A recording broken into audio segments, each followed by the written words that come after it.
Now on 105.9 FM and streaming worldwide on the WMAL app. O'Connor and Company.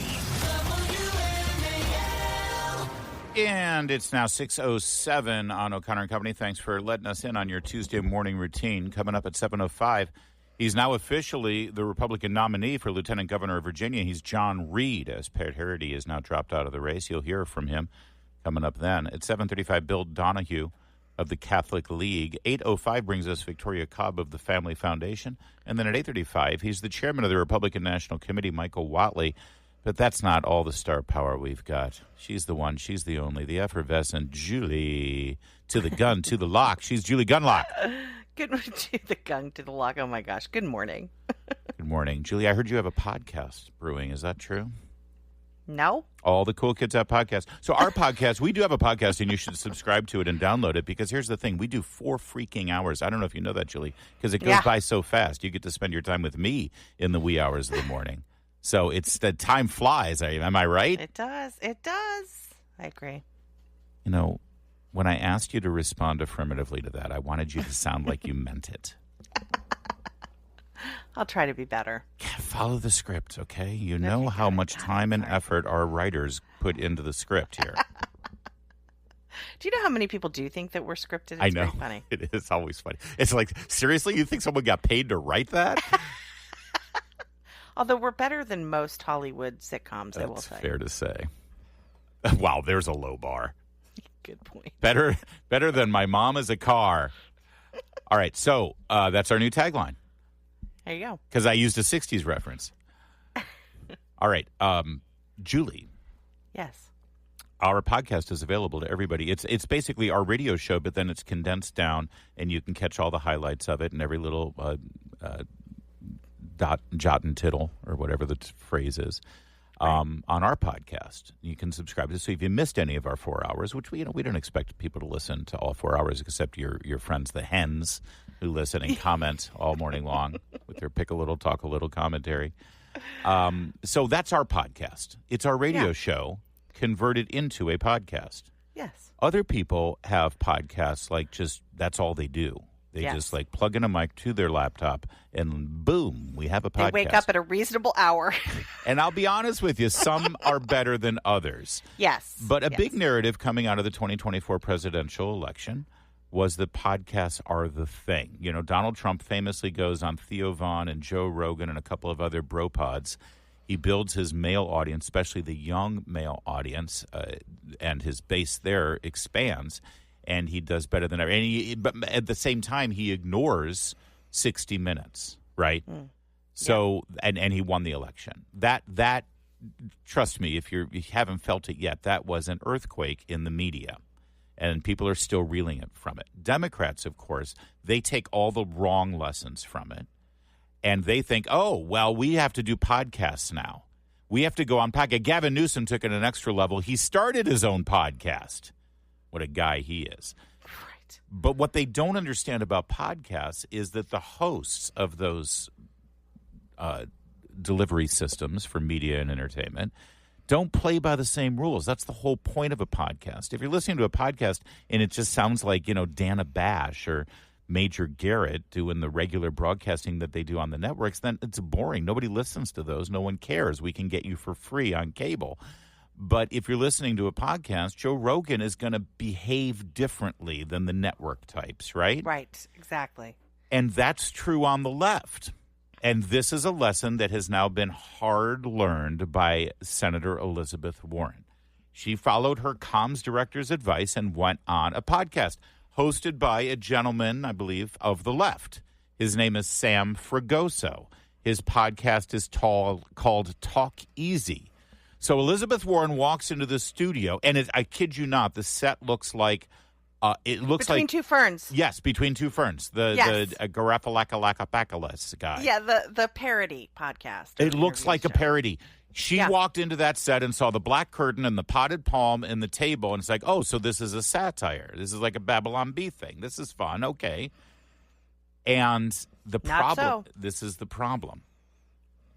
This guy, Sam Fragoso, didn't learn the rules that Dana Bash and George Stephanopoulos and Kristen Welker have all learned, What you're about to hear is a person who is acting like a regular human being, asking the obvious question that every single multi-million-dollar teleprompter reader who calls themselves a journalist that hosts something on television should have been asking every single Democrat elected official since mid-July, which is, why did you lie about Joe Biden? That is the only question. Listen to this exchange first, and then I will expand on my commentary, if you don't mind, Julie Gunlock. It's just a beautiful minute from this podcast. Do you regret saying that President Biden had a mental acuity? He had a sharpness to him. You said that up until July of last year. I said what I believe to be true. And you think he was as sharp as you? I said I had not seen decline. And I hadn't at that point. You did not see any decline from 2024 Joe Biden to 2021 Joe Biden? Not when I said that. You know, the thing is, he was sharp. He was on his feet. I saw him. Live event. I had meetings with him a couple of times. Senator, on his feet is not praise. He can speak in sentences is not praise. All right. Fair enough. All right. Fair enough. Oh, but the best part is when she decides to pivot. It's like, all right, fine, fair enough. I don't want to talk about this anymore. Right. Look, Keep going. The question is, what are we going to do now? That's the question. No more questions about this. Right. No more questions about my judgment. No more questions about my lying. No more questions about the gaslighting. No more questions that if people had listened to me and Joe Biden had not done that debate, we would have walked the country off the plank of 4 more years of a man who is incapable of being president. No, the question is, what are we going to do now? And by the way, the liberals totally take that cue. Oh, that's the question? Okay, I'll ask that question so I can keep my job.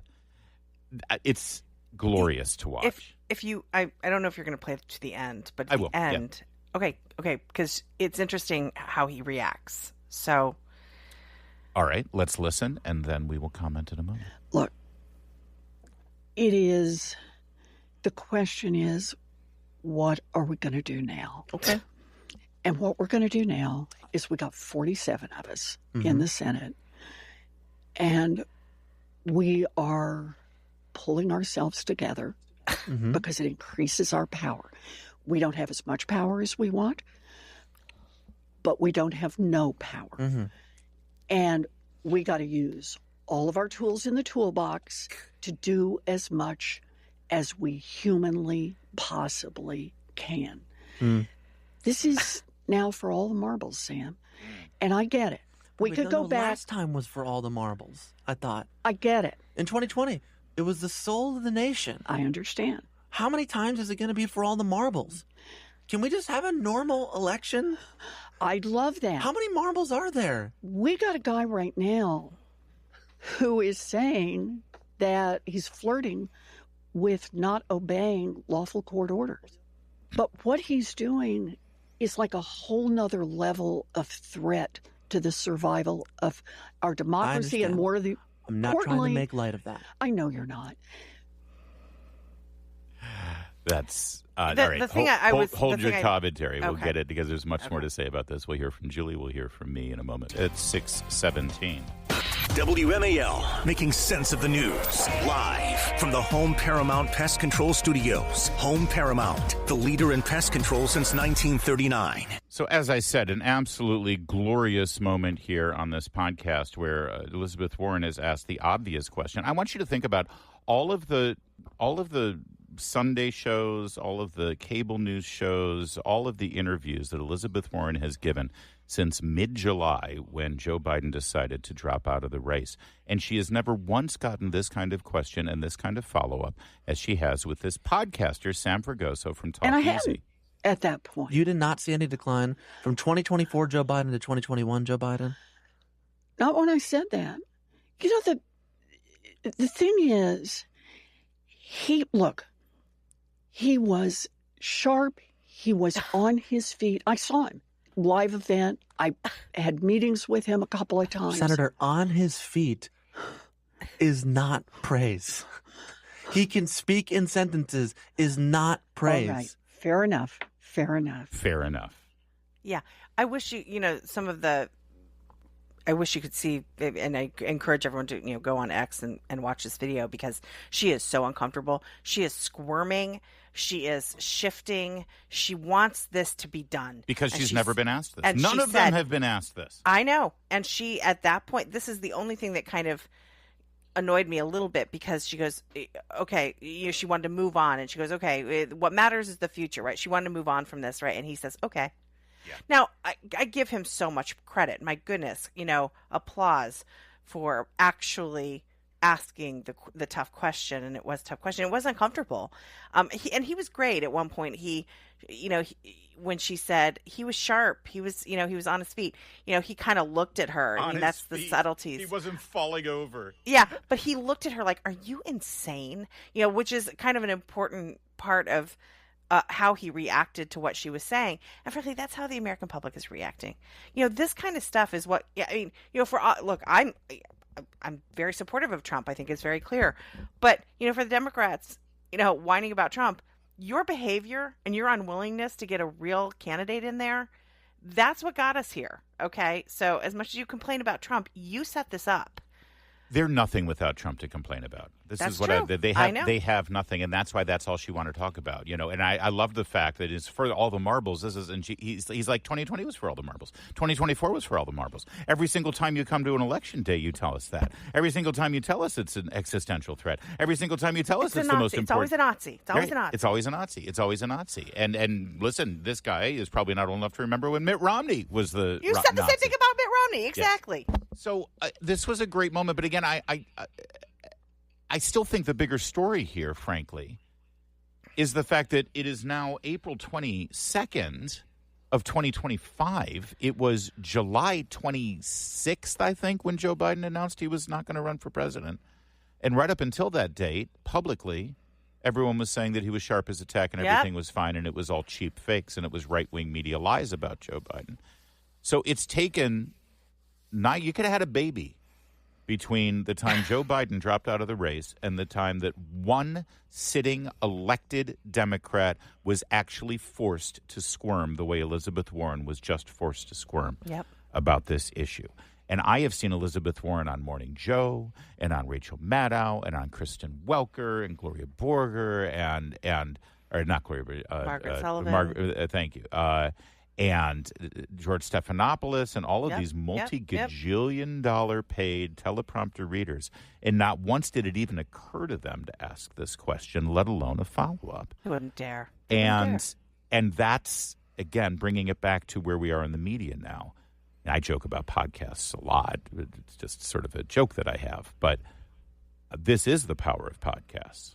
This is the difference. It's the power of new media. It's the same reason these people don't go on talk radio like our program, because we like to make politicians cry. If you've noticed the way we ask questions of Republicans, we like to ask them uncomfortable questions too, and put them in an awkward spot sometimes, because that's how you get facts and that's how you get people to act like real normal people. Well, Larry, I know I'm not your actual book agent, but I do encourage everyone to get your book Shameless, because Shameless Liars. Shameless Liars. I'm sorry. Shameless Liars. It's all right. See, I'm not your book agent. But you lay all this out beautifully. So, a little bit more about Biden here, real fast. This is Trump yesterday at the Easter egg hunt, joking about. You remember when the Easter Bunny had to save Joe Biden from talking to people? And I think we believe it was Karine Jean-Pierre, actually. Yes, and he was terrified. He was terrified. I was like, "Oh my God, the rodents are taking over! I knew this was happening." Here's Trump yesterday. You remember the bunny with Joe Biden? Remember? You remember when the bunny took Joe Biden out? He's not taking Trump out. Anyway, that was a beautiful moment when the bunny saved Joe Biden. It was a beautiful moment. So Elizabeth Warren had to deal with this, my question now is, because this video is going viral, I love it that the little human moment from Elizabeth Warren goes viral because we're just not used to seeing such a thing. Will anyone else pick up the cue here? Will will other Democrats be asked the same question? But for crying out loud, Kamala Harris was never asked the question, and she was working shoulder to shoulder with Biden. I don't see the corporate media changing, and I don't. Maybe some podcasters, but let me make a prediction: the first Democrat to step forward and say we were wrong, this was awful, it was dangerous, and we need to fix this. This is a problem in our party. It's existential. It's systemic. And the only reason we all went along with this lie of Joe Biden being sharp as a tack is because we were trying to oppose Trump. And that didn't work, by the way, because Trump won anyway. And we need to fix this. And everyone who participated in this needs to come out and come clean about it. The first Democrat to do that becomes the front runner for 2028. The question is, will any of them have the cojones to do it? 623. Coming up, we'll talk to John Reed. He's running for Virginia's lieutenant governor. Keep it here. It's 6:30. WMAL-FM, Woodbridge, Washington, a Cumulus media station. Making sense of the news. News Talk 105.9. News now. Now on 105.9 FM and streaming worldwide on the WMAL app. O'Connor and Company. It is 6:37 here on O'Connor and Company. Thanks for tuning in. Coming up at 7:05, John Reed. He's now officially the Republican nominee for lieutenant governor in Virginia after Pat Harity has dropped out. And if you're just joining us, Pat Harity has dropped out of the race for lieutenant governor. So there you go. 7:35, Bill Donahue of the Catholic League. 8:05, Victoria Cobb of Family Foundation. And at 8:35, the chairman of the Republican National Committee. He's Michael Whatley, and he's Lord of the Dance, Julie Gunlock. You can never tell me otherwise.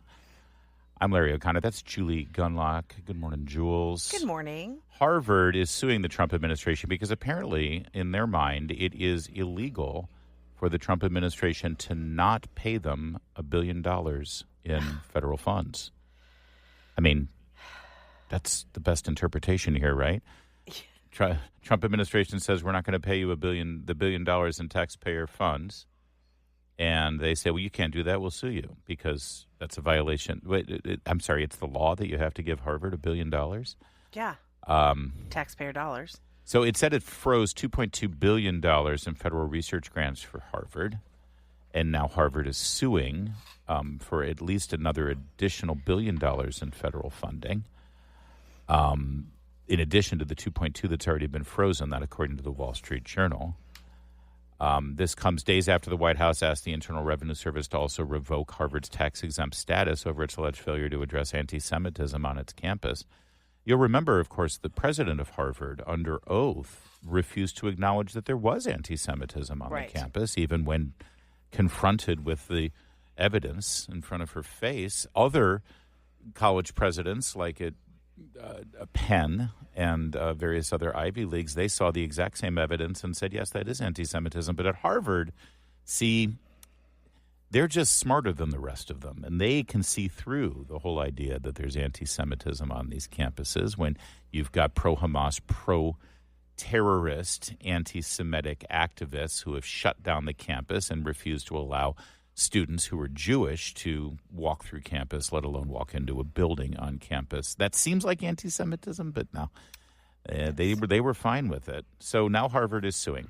The president, Alan Garber, said that these are the consequences of the government's overreach and said that these consequences will be severe and long-lasting. We filed a lawsuit to halt the funding freeze because it's unlawful and beyond the government's authority. So the government doesn't have the authority to decide not to pay Harvard. I think it's time to drag Harvard President Alan Garber up to Congress and ask him to explain himself in one of those sort of epic, hearings where this guy has to explain why it's okay for the Harvard administration to allow Jewish students to be harassed on campus. He'll just be, another resignation to come from Harvard. Yeah.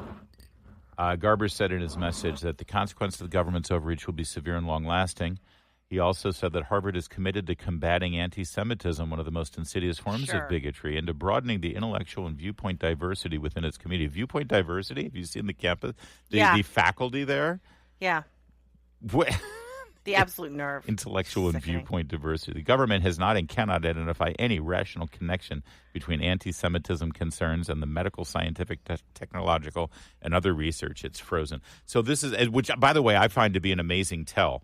So let's face it, most of the outrageous liberal, anti-American, and anti-Semitic behavior is coming from the liberal arts portion of Harvard University, not necessarily from STEM. And this guy just admitted it.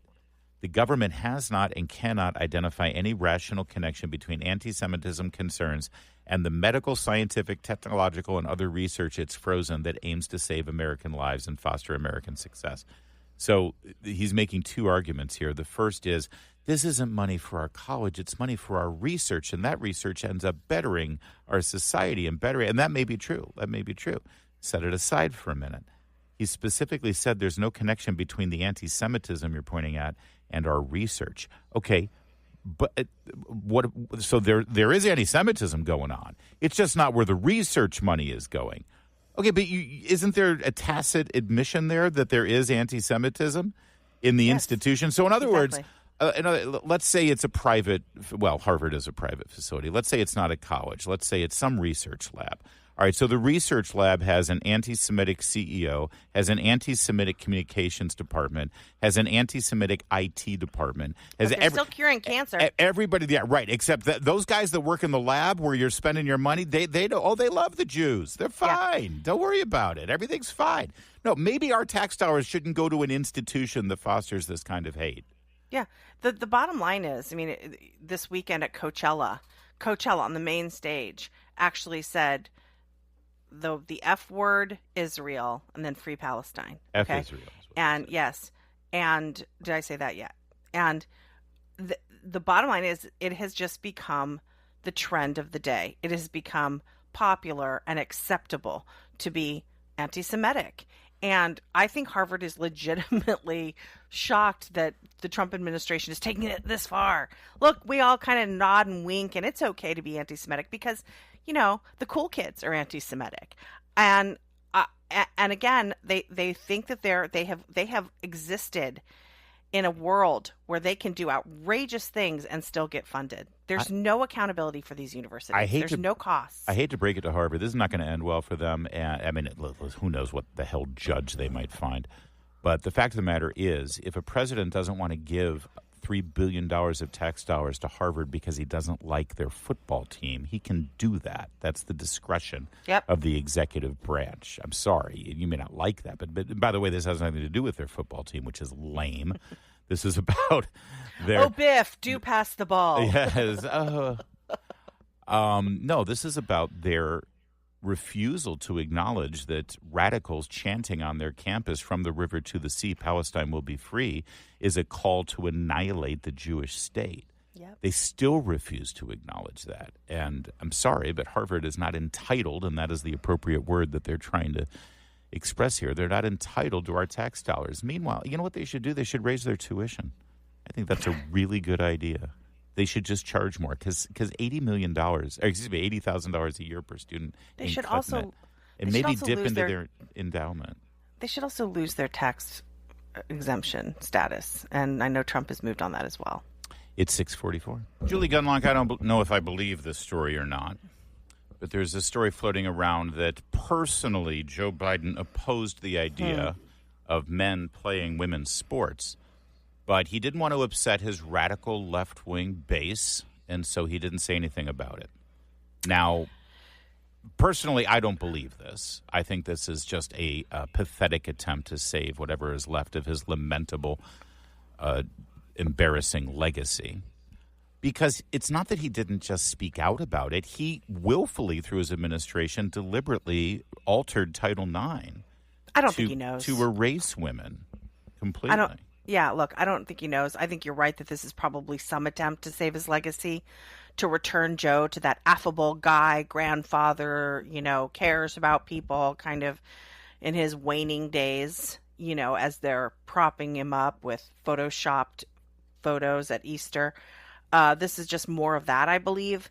But it does say something. I mean, if they're going to use this as a way to somehow repair his image, and then they admit that he was fearful of upsetting the radical left-wingers in his party, that says a lot. That says a lot. It does say a lot. They have completely lost control. And then what did they do after he lost? What did they do? They elect David Hogg, to RNC deputy chairman. And they have AOC, the rumors that AOC is going to get the nomination. I mean, and specific to this topic, the first hill they decided to die on Capitol Hill was getting angry that Mike Johnson said that only biological men and biological women can use the respective restrooms. That's right. So, I mean, they're just so beholden to this topic. According to the New York Times, there were administration officials who believed that the competitive zero-sum nature of sports made them different from bathrooms, that some transgender athletes would enjoy unfair physical advantages over women. I love that that's the only thing they look at. Most important, one of the officials holding this view was Biden himself. I just want to keep reiterating, listen, the competitive edge that men have is important, but it's not the be-all and end-all of this. This is about young women being able to have their private spaces and their modesty and their discretion that I don't think a teenage girl's first time seeing male genitalia up close should be against her consent. And also, Joe Biden's silence here, now he's the noble man. He pushed back, but he couldn't do anything. He was president. And you know what the collateral damage is to his cowardice? Peyton McNabb. She's the collateral damage. That's right. That's right. She has long-term brain injuries because of his cowardice. This doesn't help his legacy. It emphasizes how pathetic he was. And because he was such a eunuch on this issue, you have men that are now defying these rules. You know, there are plenty of but there's plenty of pushback. And now these sort of radical trans activists and some really sick men are going into women's bathrooms to sort of test it. Yeah, well, right? And it is scaring the bejesus out of women. That's toxic masculinity for you. Yeah, there you go. It is 6:52.